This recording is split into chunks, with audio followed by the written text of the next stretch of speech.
Bom dia pessoal, bom dia a todos. Na aula de hoje aí a gente vai fazer uma revisão dos cards, tá? Algo em torno aí de 30 a 40 minutos.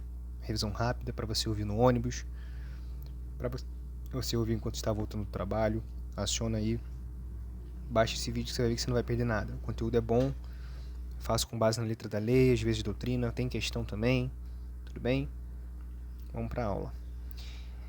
Em que momento, segundo o artigo 1514, o casamento se realiza e se aperfeiçoa? Então, quando que o casamento ele é realizado, é aperfeiçoado? No momento em que os nubentes eles manifestam a sua vontade perante a autoridade celebrante, tá? Uma autoridade que é competente para tal, e este os declara casados. Lembrando que o casamento é um negócio jurídico especial, então anota aí, é um negócio jurídico especial. Realiza-se e aperfeiçoa-se juridicamente no momento exato em que ocorre ali a sua manifestação de vontade. Essa manifestação de vontade é justamente a liberalidade da ordem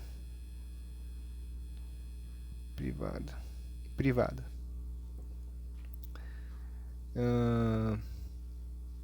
Ele manifesta a vontade de justamente estabelecer esse vínculo conjugal perante aquela autoridade celebrante, tá? Juiz de paz ou autoridade competente. E esta, em seguida, o declara casado. Então, a declaração de casado, né, a autoridade competente, quando declara casado, é onde ocorre o aperfeiçoamento do ato. Então, a manifestação livre e espontânea da vontade é o elemento essencial. Então, a liberdade é essencial. A ausência de vício de coação, né? A ausência de vício de coação é um elemento importantíssimo para o aperfeiçoamento do ato, tá?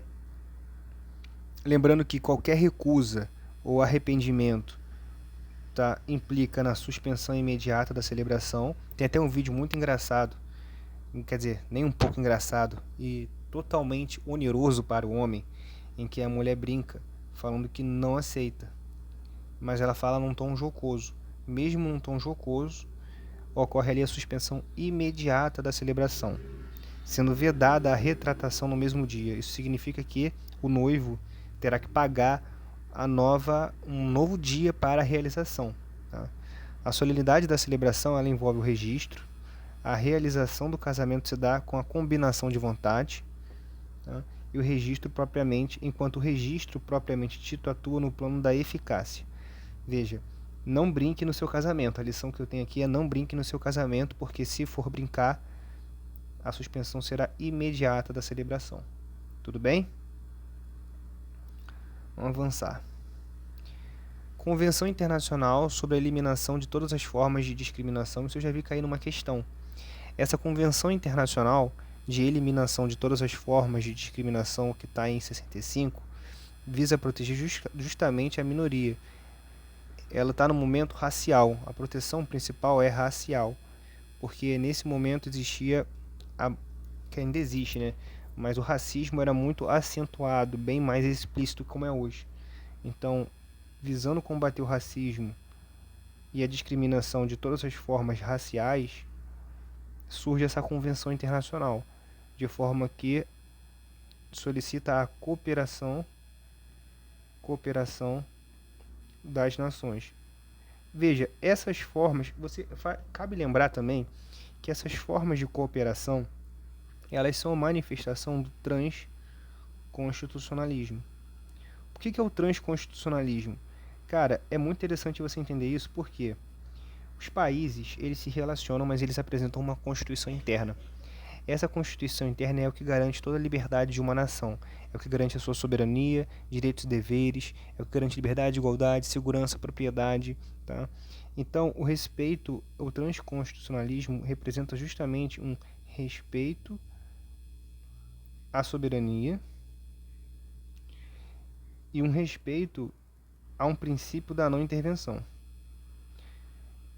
E a forma que ela encontra para garantir com que elimine essas discriminações, por exemplo, é por meio da cooperação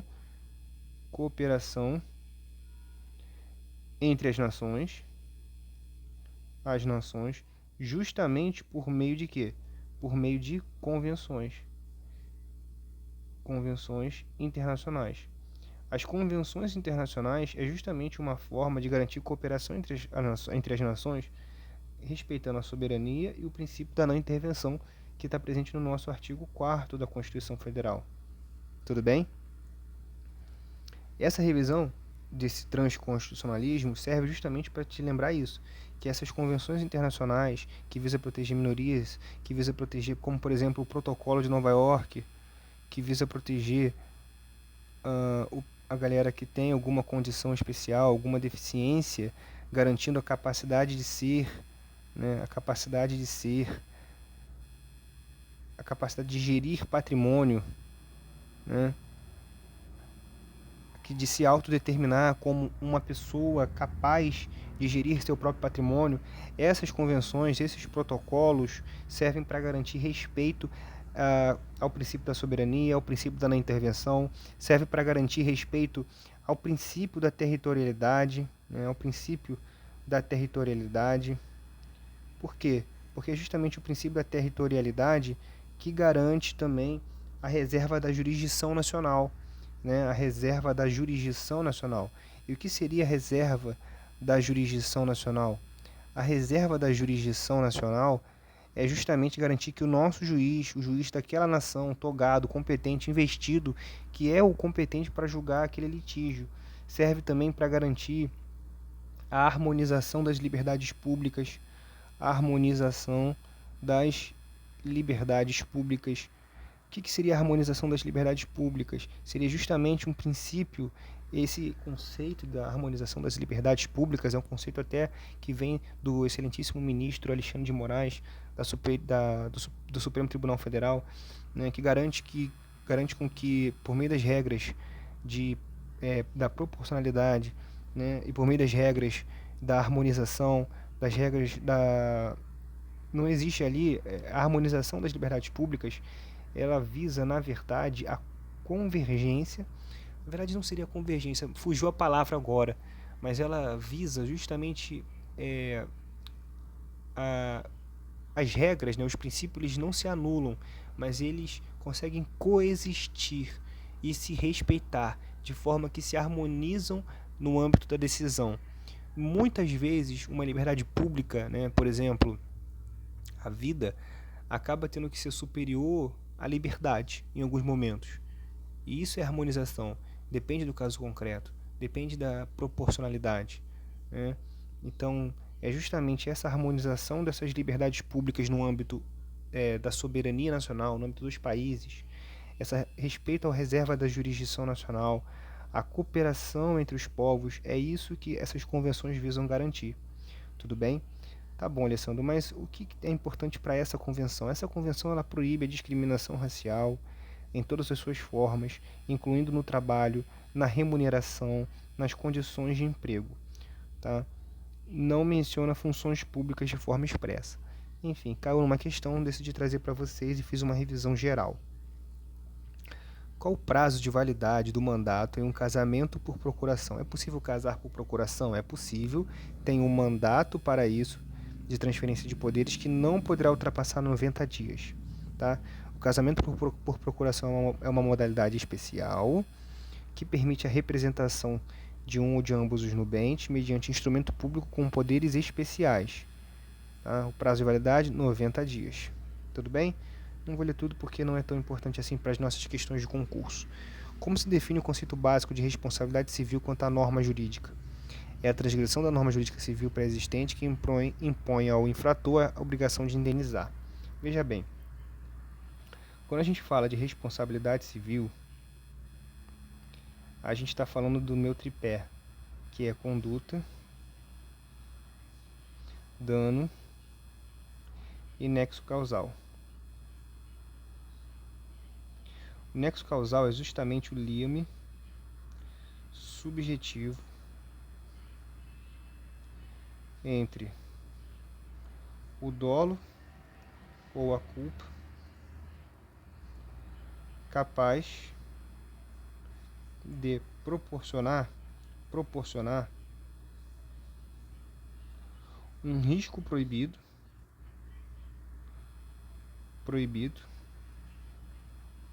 e causar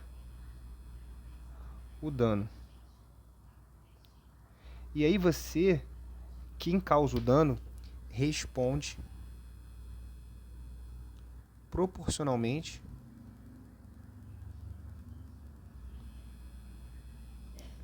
ao dano causado, tá? E aí no direito civil a gente tem a questão do ato ilícito,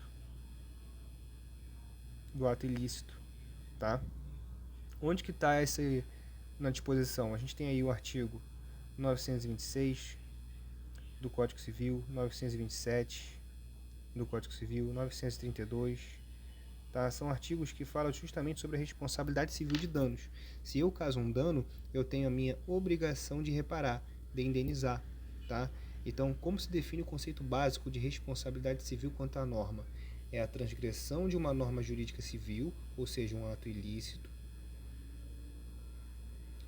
pré-existente que impõe ao infrator a obrigação de indenizar, tudo bem? E ele indeniza nas proporções do seu dano. É como se fosse no Código Penal, no artigo 13. No Código Penal, artigo 13, diz exatamente que cada um responde na medida da sua conduta. E é basicamente isso que quer falar o Código Civil, tá bom?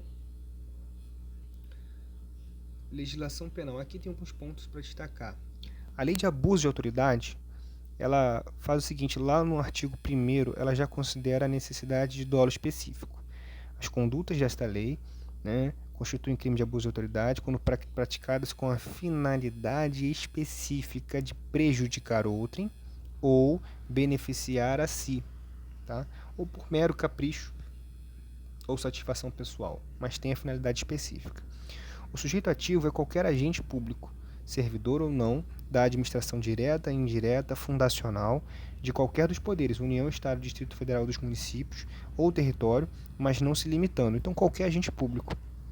Por exemplo, eu sou servidor público da Prefeitura de Casimiro de Abreu. Eu estou sujeito à lei de abuso de autoridade? Sim, eu sou um agente público municipal. Então, eu estou sujeito à lei de abuso de autoridade. Eu já trabalhei no Conselho Tutelar. Então, os conselheiros tutelares estão sujeitos, mesmo sendo agente público temporário? Sim, estão sujeitos também. Tudo bem? Porque aqui no parágrafo único ele fala: reputa-se agente público todo aquele que exerce, ainda que transitoriamente, como o caso dos conselheiros, ou sem remuneração, ou seja, os voluntários também podem? Podem. Os estagiários podem? Podem, tá? A natureza ela é incondicionada, tá? Os crimes que estão na lei de abuso de autoridade apresentam a natureza de ser incondicionado, e os efeitos da condenação são bem importantes. Um dos efeitos é a perda do cargo. Repara, a perda do cargo ela não é automática. Isso é a parte mais importante. Já vi em questão cair que na sentença ele foi condenado pela lei de abuso de autoridade e automaticamente perdeu o cargo. Está errado. Porque a perda do cargo depende da motivação em sentença. Tem que ter a motivação em sentença. Tem que ser declarado e motivado em sentença para a perda do cargo não podendo ser automático. E além disso, depende da minha reincidência. Ou seja, os efeitos previstos na perda do mandato dependem da reincidência do crime e também de serem motivados em sentença, não podendo ser automático. Essa é a parte mais importante desse card. Tudo bem? Porque o dolo específico você vai lembrar, legitimidade ativa você vai lembrar, que é incondicionado você vai lembrar, mas a perda do cargo você vai achar que é automático por conta da gravidade, mas não é. Tudo bem? Qual a diferença entre litisconsórcio necessário e unitário? Tá? Muito simples. Tá? Muito simples, tem uma tabelinha aí para a gente ajudar na... Ó, o litisconsórcio ele será unitário quando... Se o litisconsórcio ele for unitário, a decisão será nula em relação a todos que integrarem ao processo. Tá? Se o litisconsórcio for simples, a decisão será ineficaz apenas para os que não forem citados. Tudo bem? Então, trata-se de um litisconsórcio unitário, tá? Unitário, onde o resultado deve ser igual para todos. A decisão de mérito deve ser uniforme para todos. Se eu não fui citado, a decisão será nula em relação a todos que deveriam ter integrado ao processo. Por quê? Porque quando ela é unitária, ela é uniforme, a sentença deve ser uniforme, porque todos devem ser citados, justamente para a composição do contraditório na AIJ. Se uma das pessoas não foi citada e não compôs o contraditório em AIJ, pode ter se perdido algo, e isso gera um prejuízo para a defesa, isso implica em uma nulidade.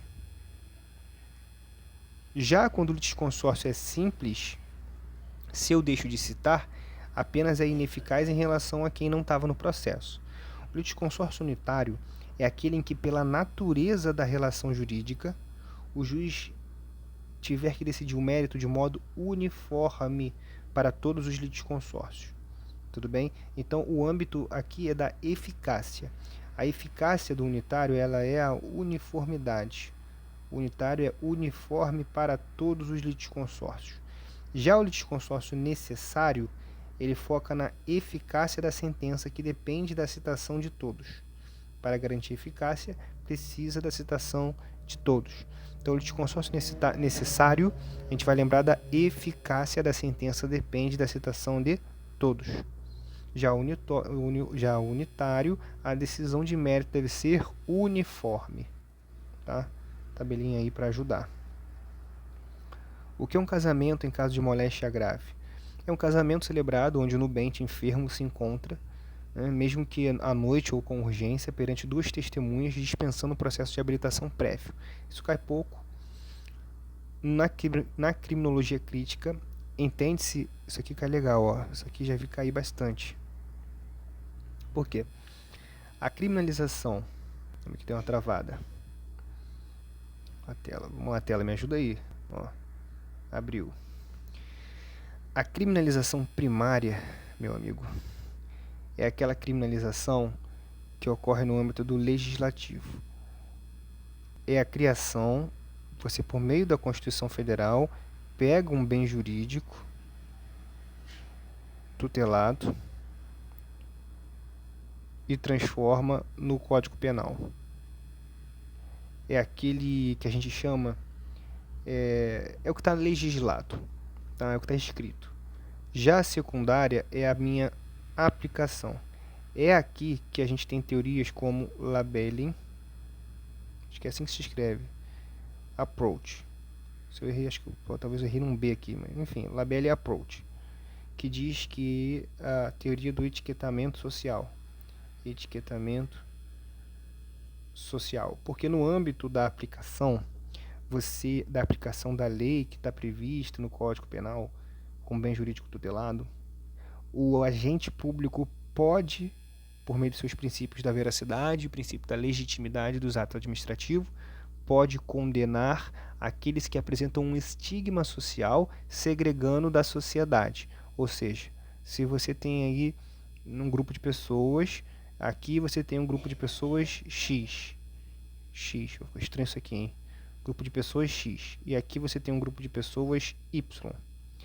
Se na sociedade a gente considerar que a galera do X tende a ser criminoso, a polícia vai começar a agir muito mais aqui, de forma mais agressiva, e aqui agir de outra forma. Essa galera daqui vai estar embasada pelo etiquetamento social, começando a ser presa, coagida e morta.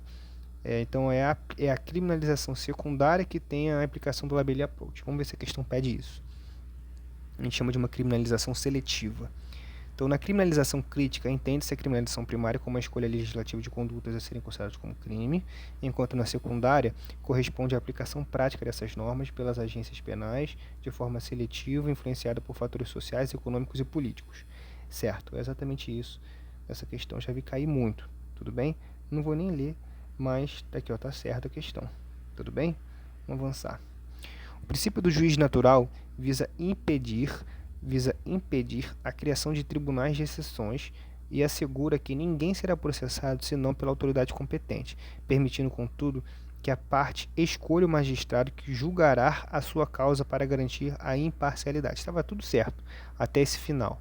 Esse final aqui acabou com toda a questão. Por quê? Porque realmente o princípio do juiz natural ele quer aquela autoridade competente e principalmente pré-existente, de modo que a lei já determine qual é aquele juiz competente. Por exemplo, no artigo 109 da Constituição Federal, fala-se sobre, eu digo da mnemônica União Europeia. Por que União Europeia? Porque as causas que envolvam União, empresa pública e entidade autárquica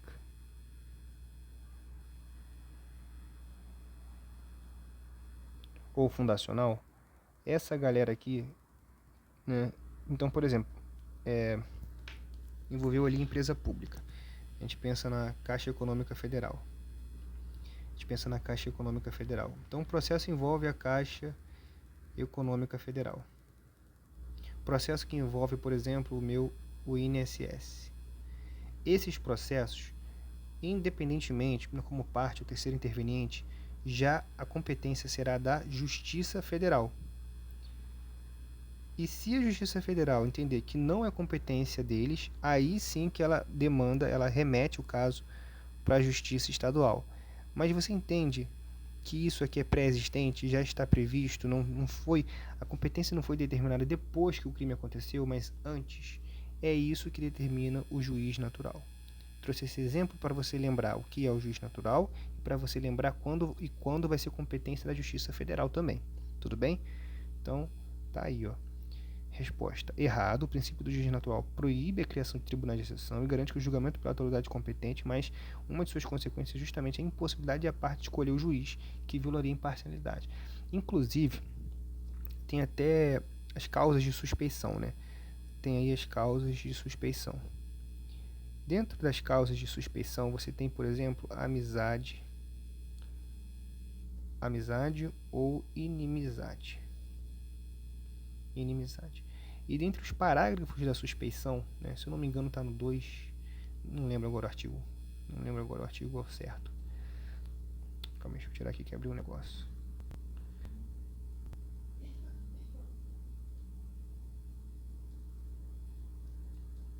Ih, rapaz, calma aí, só um minuto.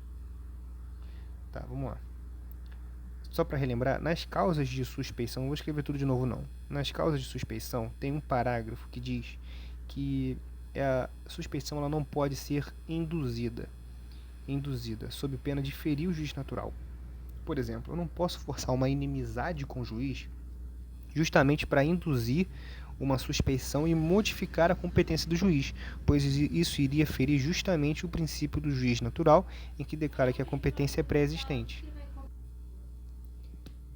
Então, assim, a suspeição e a proibição de que se induza a suspeição é justamente para proteger o princípio do juiz natural. Então, trouxe esse exemplo aí para você lembrar também. Quais são as formas de desoneração possíveis para a aquisição de bens de capital pelos contribuintes? Vamos lá. A lei complementar instituirá os impostos de bens e serviços, IBS, de competência compartilhada entre os estados, Distrito Federal e município. Então, o IBS, a competência dele é compartilhada entre os entes estados, DF e municípios. Isso cai. Grave. IBS, competência compartilhada. A lei complementar disporá. Quem disporá? Qual a natureza da lei que vai dispor? Lei complementar.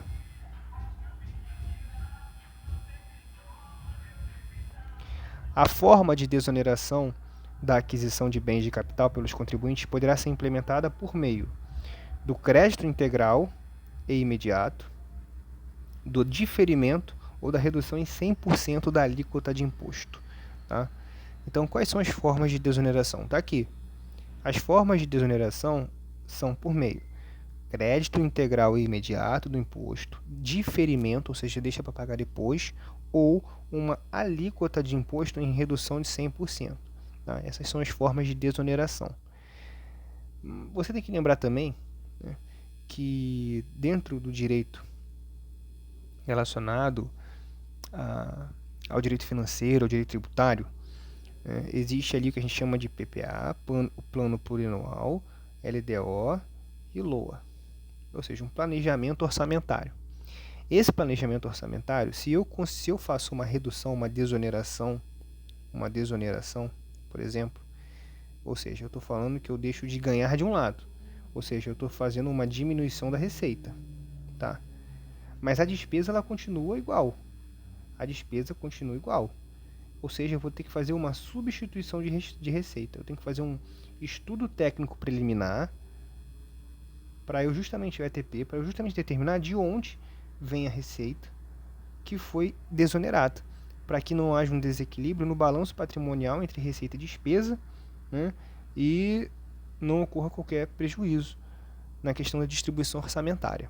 Tudo bem? Só um plus que eu queria falar com vocês, porque não basta, por exemplo, não basta um prefeito, né, ele chegar para a população e falar assim: eu vou fazer a anistia do IPTU.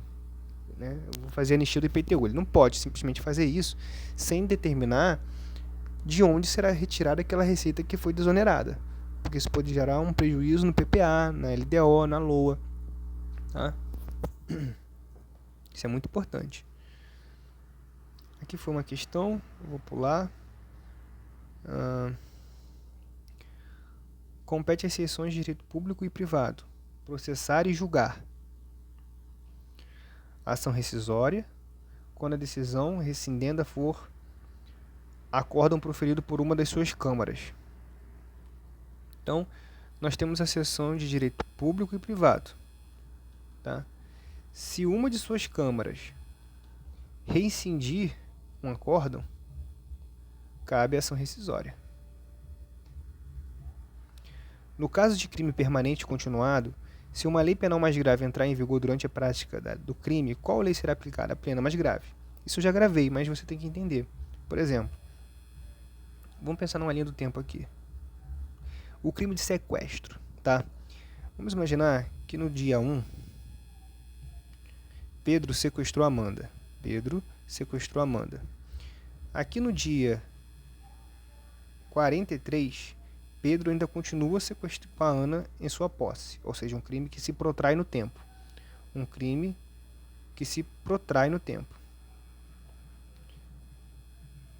um crime permanente. Veja, se no dia 25 surge uma lei nova que é mais grave e que aumenta a pena, o que vai acontecer? Você sabe que o direito penal ele é regido pelo princípio tempus regit actum. Ou seja, se o crime foi aqui no dia 1, o correto é que a lei que era vigente no dia 1 seja aplicada ao Pedro. Só que existe uma súmula 711 do STF que diz que é uma exceção ao tempus regit actum, de modo que, se o crime se protrai no tempo e for permanente, essa lei nova, mesmo que seja mais grave, será aplicada ao Pedro, lá no dia 43, em que for cessada o crime, em que o crime se cessar. Ou seja, a pena vai ser maior nesse caso. Então, ele vai ter um prejuízo ao réu. Essa é uma exceção ao tempus regit actum, e uma exceção também é uma forma de ultratividade. A gente chama, também tem questão que fala isso, é uma ultratividade da lei penal. Ultratividade da lei penal maléfica. Tá? Tranquilo? Então, aplica-se a lei penal mais grave. Memorize. O constitucionalismo climático reconhece a proteção do clima como um novo bem jurídico. Tá? O clima é proteção ao meio ambiente, terceira dimensão, tá? dos direitos humanos,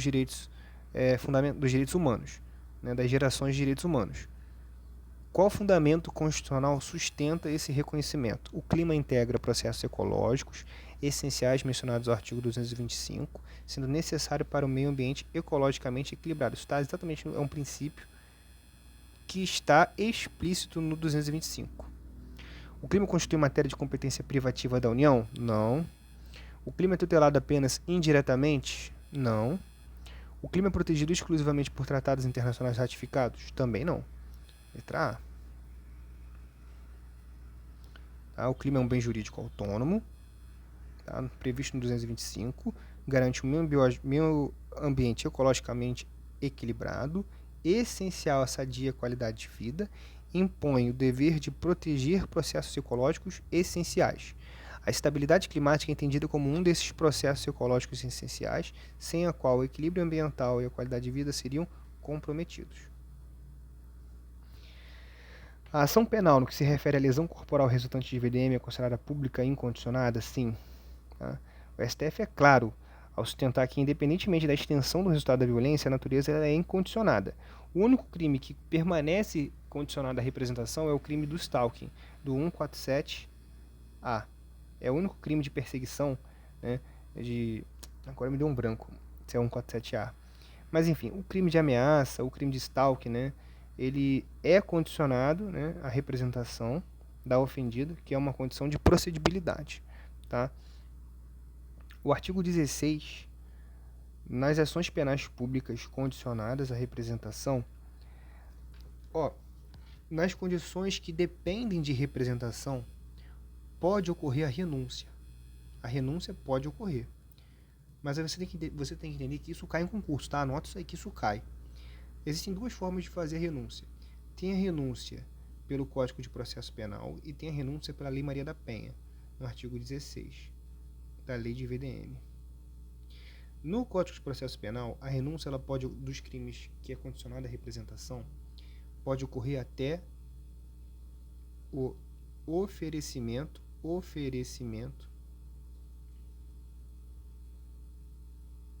da denúncia. Tá? Então, até o MP oferecer denúncia, pode ocorrer a renúncia, que é uma forma de extinção de punibilidade. Tá bom? Isso na regra simples. Na regra do artigo 16 da Lei de Violência Doméstica, 11.340, a renúncia pode ocorrer, ela ocorre em audiência. Você tem que saber o procedimento. Se você entender o procedimento, você não vai errar isso em prova. Tá? Essa regra aqui você tem que decorar. Tudo bem? Essa regra aqui você tem que decorar, que é até o oferecimento. Mas no artigo 16 ele diz que ocorre em audiência especial. Ou seja, uma audiência especial na frente do juiz. Nesse caso, o Ministério Público já ofereceu a denúncia. O que vai acontecer é o seguinte, que antes do juiz receber, no ato do recebimento, por meio de uma defesa oral, em juízo, numa audiência, pode ocorrer a renúncia da representação, implicando numa extinção de punibilidade. Então, Alessandro, o que você quer que eu entenda? Eu quero que você grave que a renúncia no CPP é até o oferecimento do MP. Na Lei Maria da Penha, o Ministério Público já ofereceu, mas em audiência especial, considerando um rito especial, considerando que o juiz quer ver se há alguma coação de vício, se há algum vício de coação, ele só vai aceitar isso em audiência especial, e nesse caso o Ministério Público já ofereceu a denúncia, mas o juiz ainda não recebeu, e aí no ato do recebimento pode ocorrer a renúncia. Na violência doméstica, recebimento. No CPP, oferecimento. É isso que costuma cair em questão, tá bom? Lei 10.741.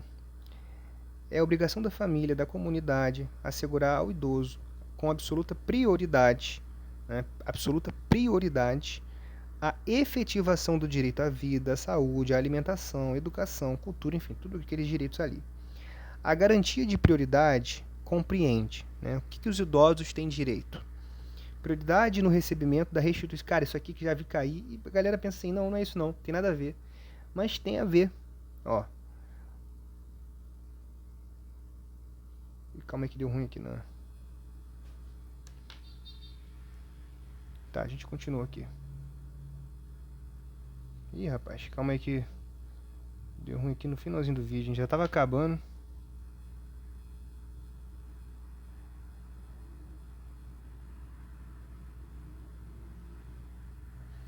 Não tô conseguindo voltar, então vou ter que fazer assim, que aí depois eu vejo como fica. Ó, quase ninguém entende, mas o idoso, aqui é o Estatuto do Idoso, tá? Estatuto do Idoso. O idoso ele tem prioridade, tá? E uma das prioridades é justamente o recebimento da restituição do imposto de renda. O idoso tem prioridade sobre essa restituição, cara. E já caiu em questão e a galera errou. Né? A galera errou. O restante é fácil, ó. Priorização do atendimento do idoso por sua própria família, tá? Em detrimento do atendimento asilar, exceto os que não possuem ou carecem de condições para a manutenção da própria sobrevivência. Priorização do atendimento, óbvio. Capacitação e reciclagem de recursos humanos nas áreas de geriatria, óbvio. Destinação privilegiada de recursos públicos, óbvio. Garantia de acesso à rede de serviços de saúde e assistência social, óbvio. Dentre os idosos, é assegurado prioridade especial aos maiores de 80. Então, quem tem maior de 80 anos é a prioridade especial. Então, todo idoso para cá tem prioridade, mas a partir daqui é prioridade especial. Por exemplo, meu avô tem 81 anos. Eu entrei com uma ação contra Águas do Rio, defendendo meu avô. Justamente ele é super preferencial, porque ele tem 81, tá no Estatuto do Idoso isso. Tudo bem? Então, gravar essa idade, que a partir do 80 é o super preferencial, e que o recebimento da restituição de imposto também é prioridade, porque eu já vi cair em questão, muita gente cair mesmo, errar essa questão. Tá? Então vamos avançar. É dispensável a licitação nos casos de guerra, estado de defesa, estado de sítio. Exatamente. O artigo 75 fala sobre a questão da dispensa. O artigo 75 fala da questão da dispensa. Tá? Que é guerra, estado de defesa, estado de sítio, intervenção. No artigo 74 fala sobre a inexigibilidade. A inexigibilidade é diferente, porque é uma situação onde não há, a gente pensa sempre assim, ó, não há fungibilidade de fornecedor. Por quê? Cara, é aquela casa em específico, é aquela prestação de serviço em específico que só aquela pessoa pode fazer, é aquele produto em específico que só aquela empresa pode fornecer, por isso que é inexigibilidade. Nesse caso, ocorre também, não é preciso seguir com os trâmites da licitação. Artigo 74. Vamos avançar porque eu não posso falar. A reserva legal deve ser preservada em qual tipo de imóvel? Imóvel rural. Mas isso aqui quase não cai. Então, eu não vou botar lá para 2 anos. Enfim, vou parar por aqui, tá? Espero que vocês tenham gostado da aula. Foi uma aula simples, curta, tá? Uma revisão aí, trouxe alguns pontos fundamentais. Não posso deixar de esquecer de mencionar. Deixe sua curtida, isso me ajuda muito. Deixa um like, tá? Deixa um comentário positivo, também me ajuda. Compartilha com algum amigo, se for possível também, para me ajudar aí nessa questão da divulgação dos vídeos. Tá? Cumprimento a todos que assistiram, agradeço pela atenção, grande abraço.